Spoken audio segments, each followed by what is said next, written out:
The massive alien ship appeared out of nowhere, its crystalline hull catching the light of nearby stars and sending rainbow patterns across Deep Space Station Delta 9's observation windows.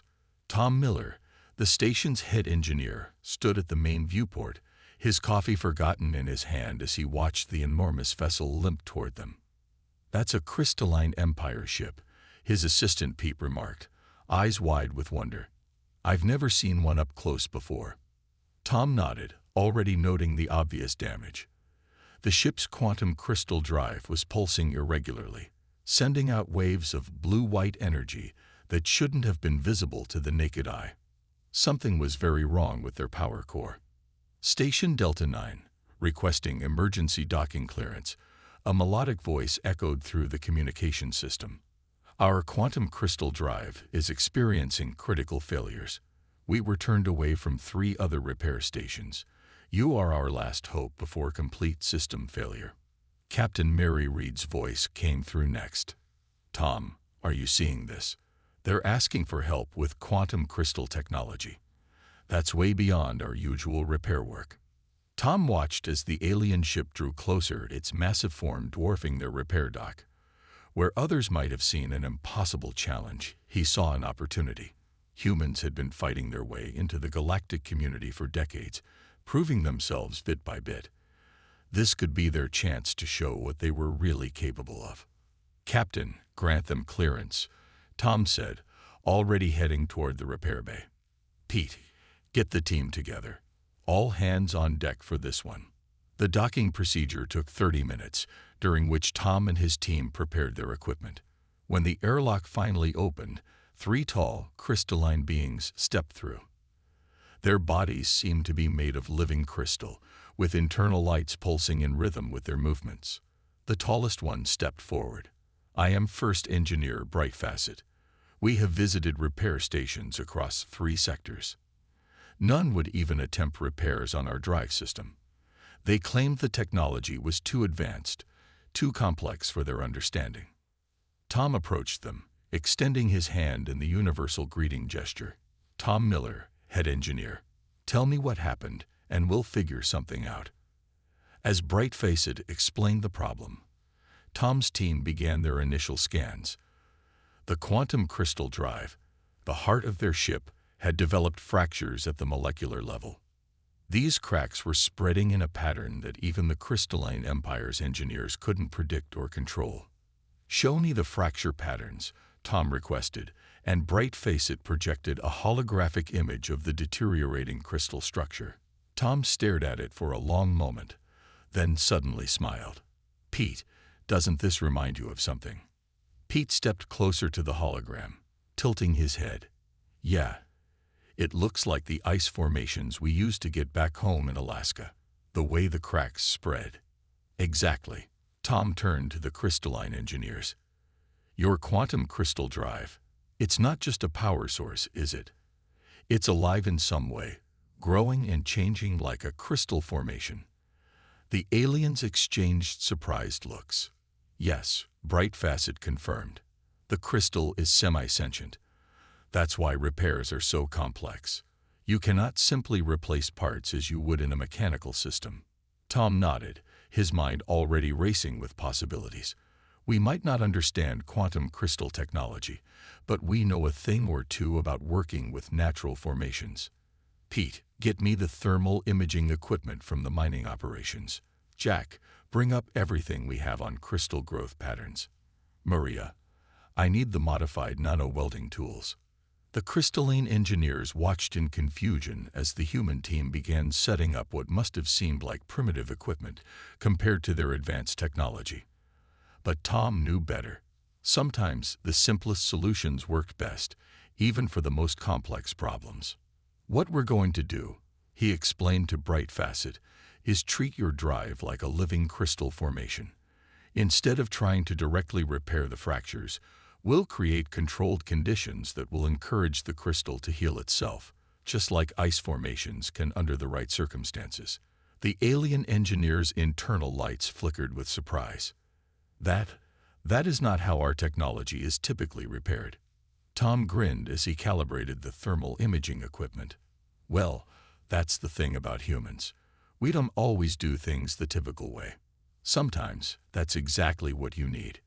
As his team moved into position, Tom felt the familiar excitement of tackling a new challenge. This was what humans did best, finding unexpected solutions to impossible problems. Whether it worked or not, they were about to show the crystalline empire exactly what human ingenuity looked like. The repair bay hummed with activity as Tom's team set up their equipment around the massive crystalline ship. The alien engineers stood back, their transparent bodies flickering with what looked like nervous energy as they watched the humans work with their primitive tools. "Are you certain this will not damage the crystal further?" Bright Facet asked, hovering near Tom as he calibrated the thermal imaging system. "Sometimes the best solutions are the simple ones," Tom replied, adjusting the scanner settings. "Maria, how are those nano-welding tools looking?" Maria gave him a thumbs up from her station. "Modified and ready to go, boss. I've adjusted them to work at 1/10 their usual power. Should be gentle enough for the crystal structure." The team had transformed the repair bay into something that looked more like a climate-controlled greenhouse than a spaceship dock. They'd set up heating elements and cooling systems in a careful pattern around the damaged sections of the quantum crystal drive. Pete had even rigged up some old mining humidity controllers, earning more worried looks from their alien visitors. "Think about it like this," Tom explained to Bright Facet as they worked. "When we repair cracks in natural crystal formations on Earth, we don't force them back together. We create the right conditions and let the crystal do what it naturally wants to do." Jack's voice came over the radio. "Boss, I've got those growth pattern simulations ready. Looking at the fracture spread, we've got about 4 hours before the damage reaches critical points." Tom nodded, checking the readings on his tablet. The crystal's internal structure was beautiful, like a frozen waterfall caught in mid-flow. The fractures were spreading in a pattern that reminded him of winter frost on windows, but in reverse. "All right, team, let's do this by the numbers," Tom announced. "Pete, start the temperature gradient. Maria, power up those modified nano-welders at minimum strength. We're going to create a healing environment for this crystal, just like nature would."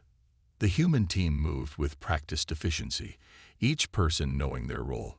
They began by establishing a careful temperature gradient around the damaged areas.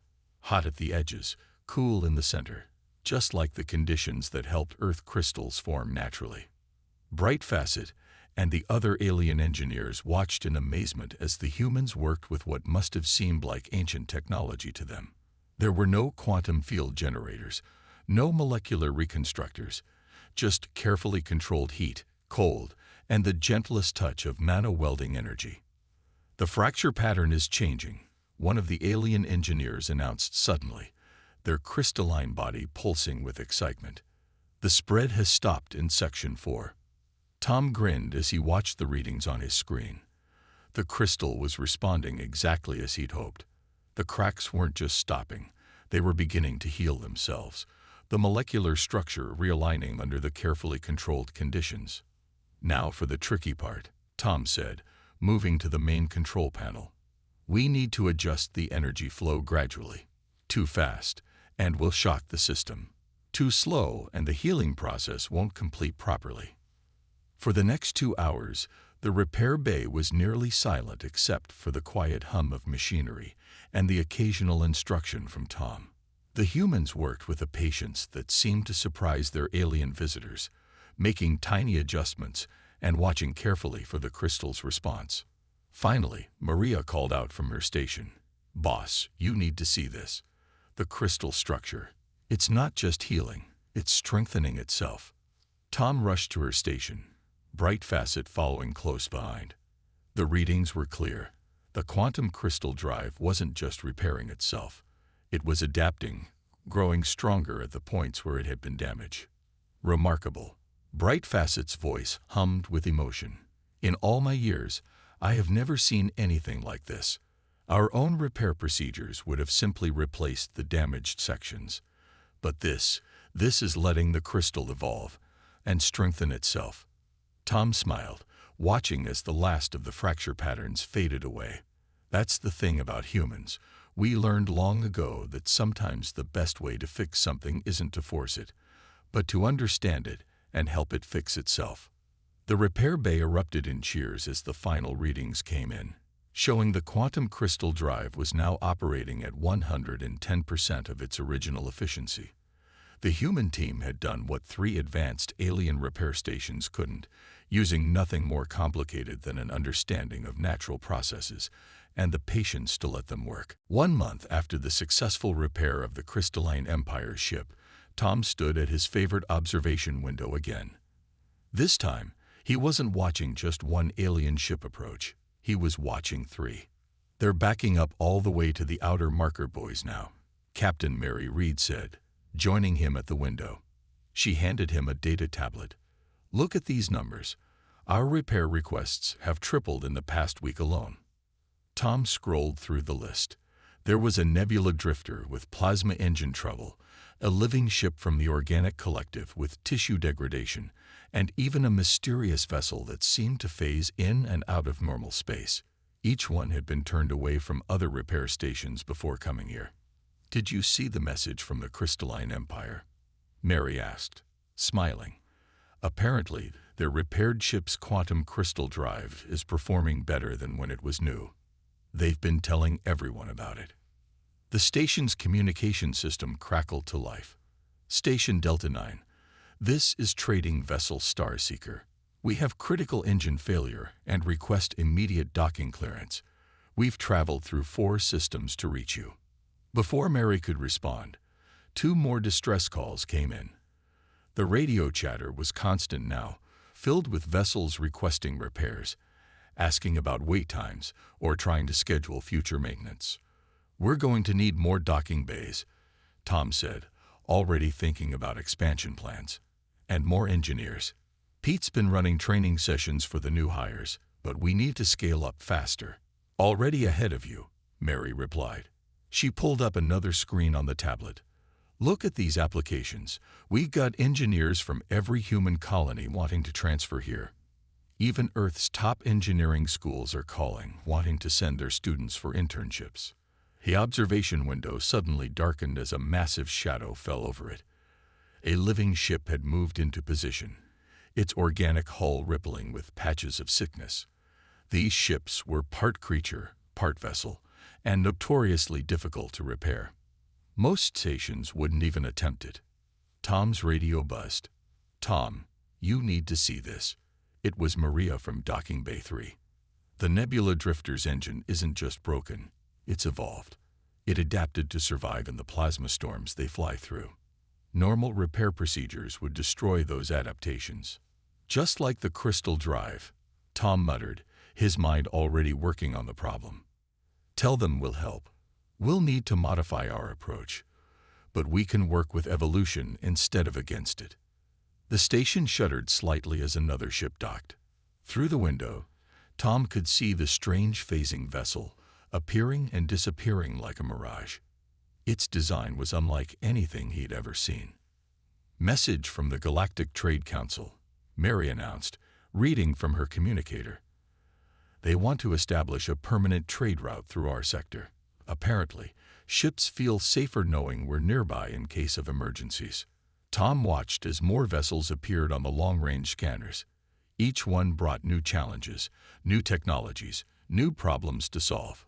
But that's what humans were good at: adapting, learning, finding ways to work with the unknown.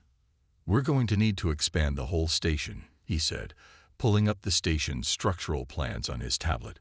"More repair bays, better diagnostic equipment, training facilities for new engineers, and quarters for all the alien engineers wanting to study our repair methods," Mary added. "The Crystalline Empire is sending a permanent delegation next month. They want to learn our natural healing approach to crystal technology."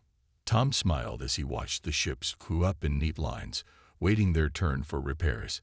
Just 6 weeks ago, Deep Space Station Delta 9 had been a small, unremarkable repair stop on the edge of human space. Now it was becoming something else, a place where the impossible became possible, where different species and technologies came together, and where humanity's unique way of solving problems was changing the galaxy's understanding of what repair work could be. "You know what this means, don't you?" Mary asked, watching as another ship dropped out of faster-than-light travel near the station. "Everything's about to change." "That's what humans do best," Tom replied, already heading toward the repair bay to meet their next challenge. "We change things, usually for the better." He paused at the door. "And sometimes, we help things change themselves." The arrival of the Galactic Engineering Council's ship made every other vessel at Station Delta 9 look small. Its sleek black hull absorbed light rather than reflecting it, and strange energy patterns rippled across its surface like oil on water. "They're here to test us," Tom said, watching from the main control room as the massive ship docked. "They don't believe the stories they're hearing about human repair capabilities." Lead technician Mike Roberts stood beside him, arms crossed. "Let them test us.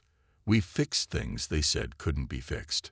The council delegation emerged from their ship, 12 beings from different species, each wearing the silver robes that marked them as master engineers. Their leader, a tall being with metallic scales, stepped forward. "I am Chief Inspector Goldscale," it announced. "We have come to evaluate your repair methods. The stories we have heard are difficult to believe."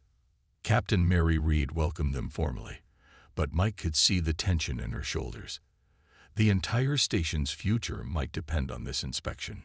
"We have brought a special challenge," Goldscale continued, gesturing to their ship. "A vessel with a dimensional fold drive that exists in multiple states simultaneously.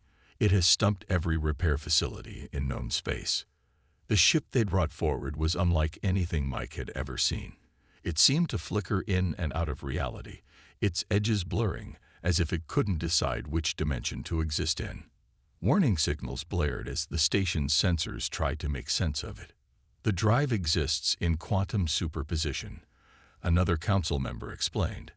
"It occupies 15 dimensions at once. Traditional repairs are impossible because the moment you fix it in one dimension, it breaks in another." Mike stepped closer to the ship, ignoring the worried looks from the council members. Where others saw an impossible problem, he saw patterns. The way the ship flickered reminded him of something. "Tom," he called out, "remember that old quantum computing museum we visited on Earth? The early models that kept failing because they couldn't maintain stable states." Tom's eyes lit up with understanding. "And remember how they fixed that? Not by forcing stability, but by working with the instability." Mike finished. He turned to the council members. "We're going to need some unusual equipment, and you're probably not going to understand our approach at first." Over the next few hours, Mike's team assembled what must have looked like a random collection of tools to the council observers. They brought in old quantum computer parts, modified mining equipment, and even some kitchen appliances that they'd rebuilt for repair work. "This is not proper engineering equipment," one council member protested, watching as Mike's team set up what looked like a modified microwave array around the flickering ship. "Proper equipment isn't always the right equipment," Mike replied, calibrating the array. "Sometimes you need to think differently." The team worked through the night, using their makeshift tools to create a field that could interface with all 15 dimensions at once. They weren't trying to force the ship into a single state. Instead, they were trying to stabilize its ability to exist in multiple states. "It's like juggling," Mike explained to the bewildered council members. "Instead of trying to catch all the balls, we're learning to keep them in the air." The breakthrough came at dawn. By combining their modified quantum computer parts with the microwave array and some repurposed mining scanners, they created a field that could match the ship's dimensional frequency. "Look," Tom pointed at the readings. "The drive isn't fighting itself anymore. It's maintaining stable quantum superposition across all dimensions." The council members crowded around the monitors, their expressions a mix of disbelief and amazement. The ship was still shifting between dimensions, but now it was doing so smoothly, efficiently, like a well-oiled machine. "This is unprecedented," Goldscale admitted, studying the results. "You didn't just repair the drive. You found a way to make its quantum instability work as an advantage. Mike smiled as he watched the ship's energy pattern stabilize into a beautiful flowing pattern. That's what humans do. We don't always fix things by making them work the way they're supposed to. Sometimes we fix things by helping them work the way they want to. The success with the dimensional fold drive brought even more challenging cases to Station Delta 9. On a busy Tuesday morning, 3 ships arrived simultaneously, each with problems that their own species engineers had declared impossible to fix. Mike stood in the main repair bay, looking at the strange collection of vessels before him. To his left was a ship made entirely of living metal that had developed what its crew called metal cancer. To his right, a vessel that used dreams for fuel was experiencing nightmares in its engine core. And in the center, a time-dilated ship whose front end was experiencing Tuesday while its back end was still stuck in last Thursday. "Well," Tom said, joining him with 2 cups of coffee, "this should be interesting." The Galactic Engineering Council members were still on station, watching how the humans would handle these new challenges. Gold Scale stepped forward, their metallic scales gleaming under the bay lights. "These vessels were specifically selected," they announced. "Each represents a different type of advanced technology. We want to observe your unique approach to handling them." Mike took a sip of coffee and smiled. "Let's start with the living metal ship. That one's leaking fluid and looks like it's in pain." The ship in question was indeed dripping a strange, silvery substance, its hull rippling like muscles under stress. Its crew, beings made of the same living metal, stood nearby looking worried. "The cancer is spreading," one of them explained. "Our medical engineers couldn't stop it. Our repair engineers couldn't fix it. The 2 groups couldn't work together to find a solution." Mike walked around the ship, studying the patterns of decay. "Tom, remember that old video about how Earth doctors used to treat cancer? Before they had modern medicine?" Tom's eyes widened. "You mean heat therapy. But this is a ship, not a human body." "It's living metal," Mike corrected. "Maybe it's not so different." He turned to his team. "Get me the modified welding torches and that cooling system we used on the crystal drive. And someone find Dr. Bill from the medical bay. We're going to need his expertise." The council members watched in confusion as the human team began setting up what looked like a combination of a medical facility and a repair shop. Dr. Bill arrived, taken one look at the readings, and immediately understood what Mike was planning. "Just like targeted therapy," the doctor said, helping to calibrate the equipment. "We heat the affected areas to weaken the corrupt metal, then rapidly cool it to shock the healthy metal into fighting back." For the next few hours, they carefully treated section after section of the living metal ship, using techniques borrowed from both human medicine and metallurgy. The ship's crew watched in amazement as their vessel's hull began to heal itself, the healthy metal pushing out the corrupted sections. "That's one down," Mike said, wiping sweat from his forehead. "Now, about that dream-powered engine having nightmares." They approached the second ship, which was emitting waves of fear that made everyone nearby feel uneasy. Tom pulled out an old Earth device from their storage. "Anyone ever hear of a dream catcher?" he asked, holding up the modified device.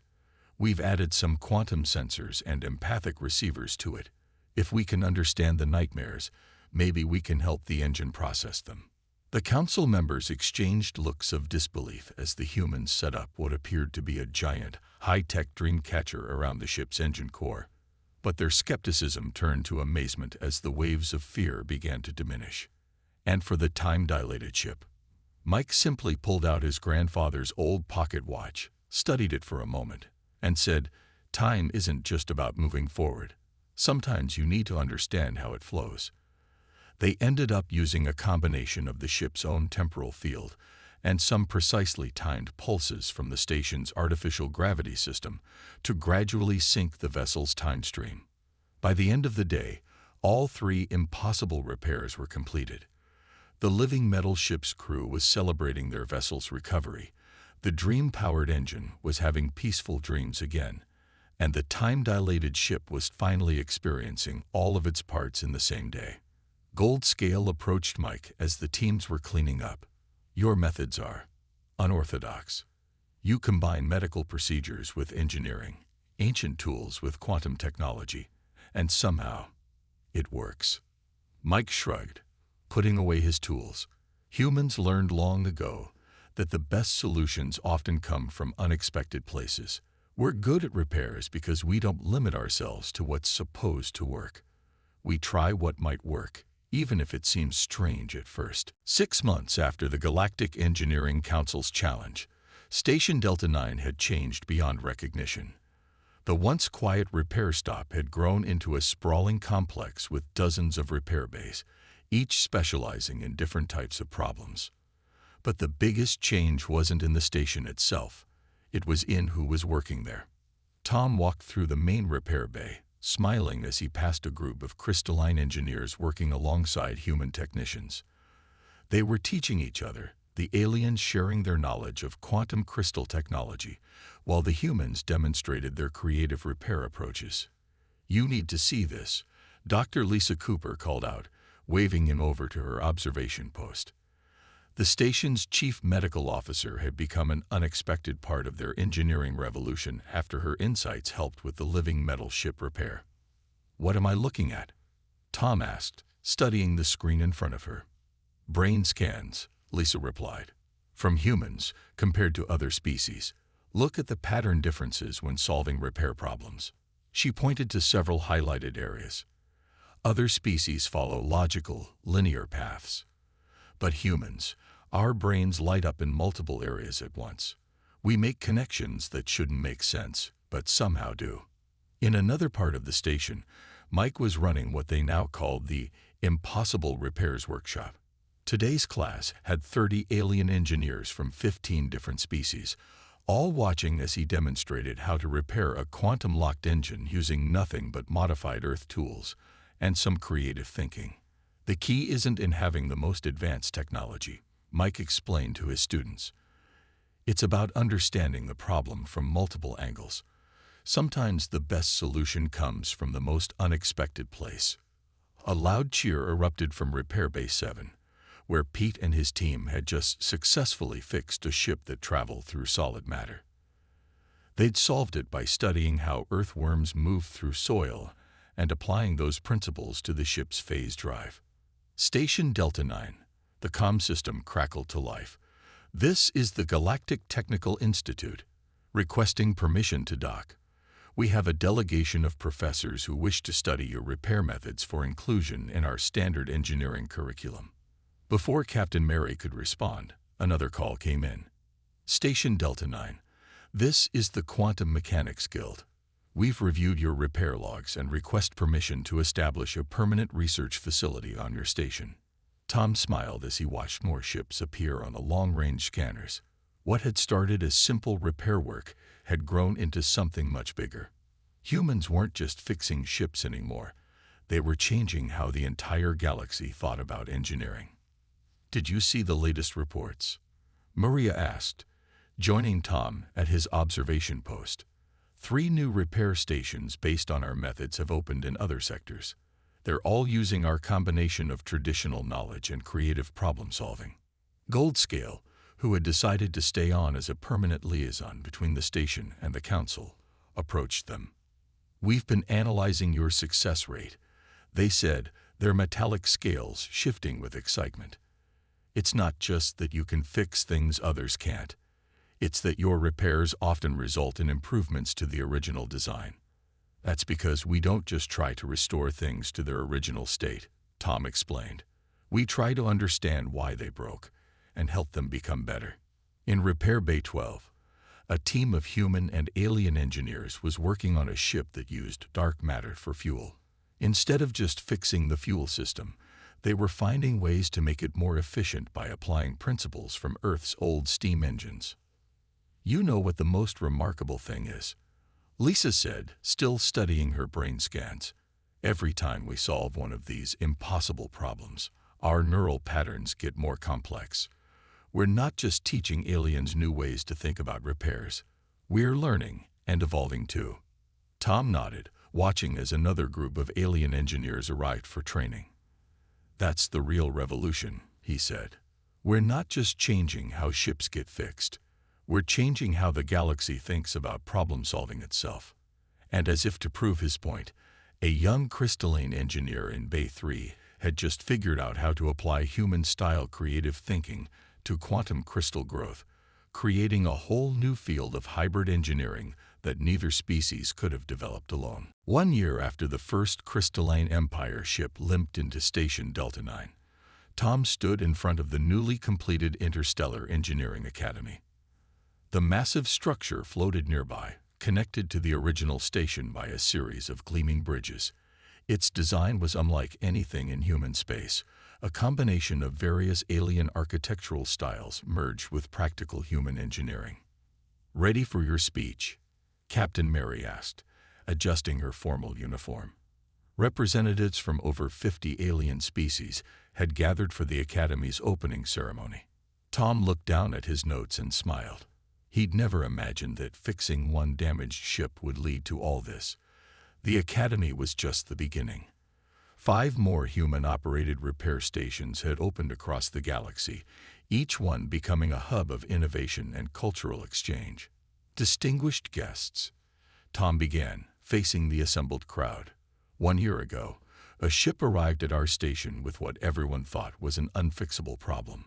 But that day taught us something important. There's no such thing as unfixable. There are just problems we haven't looked at the right way yet.